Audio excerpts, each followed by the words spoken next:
Assalamualaikum warahmatullahi wabarakatuh. Perkenalkan, saya Haryani Dwi Putri dengan NIM C1C022056. Di sini saya ingin mempresentasikan PPT saya yang berjudul Sistem Keuangan Syariah.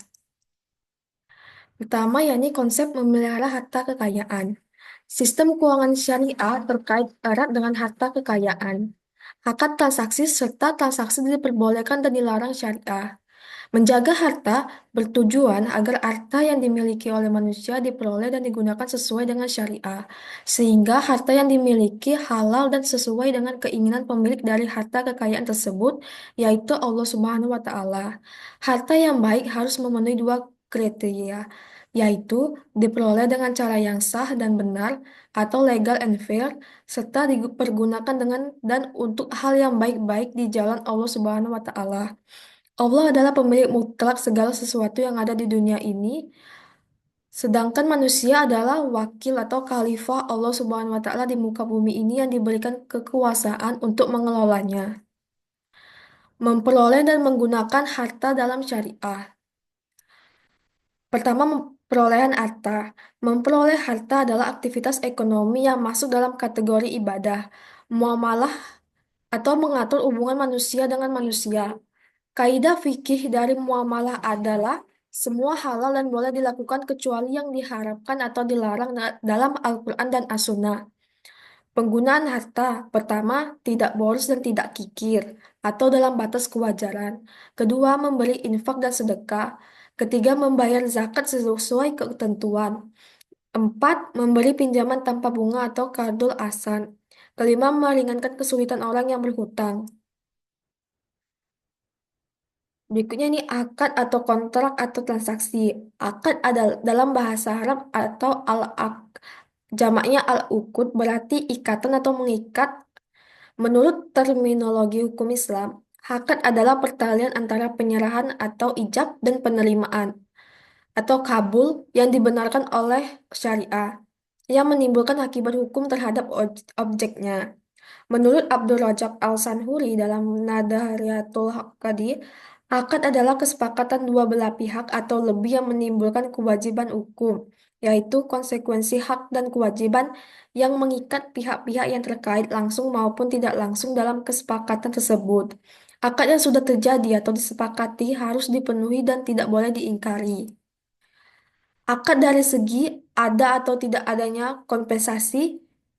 Vicky Mujunalat membagi lagi akad menjadi dua bagian, yakni pertama akad tabaru adalah perjanjian yang merupakan transaksi yang tidak ditujukan untuk memperoleh laba atau transaksi nirlaba. Tujuan dari transaksi ini adalah tolong-menolong dalam rangka berbuat kebaikan. Kedua, akad tijarah merupakan akad yang ditujukan untuk memperoleh keuntungan. Adapun transaksi yang dilarang, hukum asal dalam muamalah adalah semuanya diperbolehkan kecuali ada ketentuan syariah yang melarangnya. Larangan ini dikarenakan beberapa sebab antara lain dapat membantu berbuat maksiat melakukan hal yang dilarang Allah, adanya unsur penipuan, adanya unsur menjolimi pihak yang bertransaksi dan sebagainya.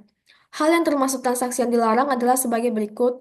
Pertama, semua aktivitas bisnis terkait dengan barang dan jasa yang diharapkan Allah.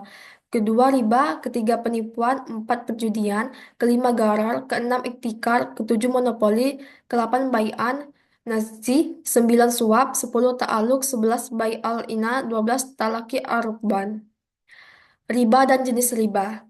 Pertama, riba. Riba berasal dari bahasa Arab yang berarti tambahan atau al-ziyadah, berkembang atau anwu, meningkat atau al-ittifa, dan membesar atau al-ulu. Imam Syafi'i mendefinisikan riba sebagai tambahan yang disyaratkan dalam transaksi bisnis yang tanpa adanya padanan yang dibenarkan syariah atas penambahan tersebut.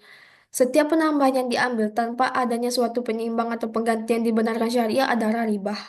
Adapun jenis riba, pertama riba nasi'ah adalah riba yang muncul karena utang piutang dan dapat terjadi dalam segala jenis transaksi, kredit atau utang piutang di satu pihak harus membayar besar dari pokok pinjamannya. Kedua, riba fadl adalah riba yang muncul karena transaksi pertukaran atau barter. Berikutnya itu prinsip sistem keuangan syariah. Sistem keuangan syariah merupakan bagian dari upaya memelihara harta agar harta yang dimiliki seseorang diperoleh dan digunakan sesuai dengan ketentuan syariah. Prinsip-prinsip Islam yang terdapat pada sistem keuangan, pertama, adanya kebebasan transaksi dalam melakukan transaksi, tidak ada keterpaksaan yang dapat membuat kerugian masing-masing pihak. Kedua, tidak ada masyir atau judi, gharar atau penipuan, dan pengambilan riba. Ketiga, tidak adanya upaya pengendalian, memperdaya, dan penyelewengan atau manipulasi harga.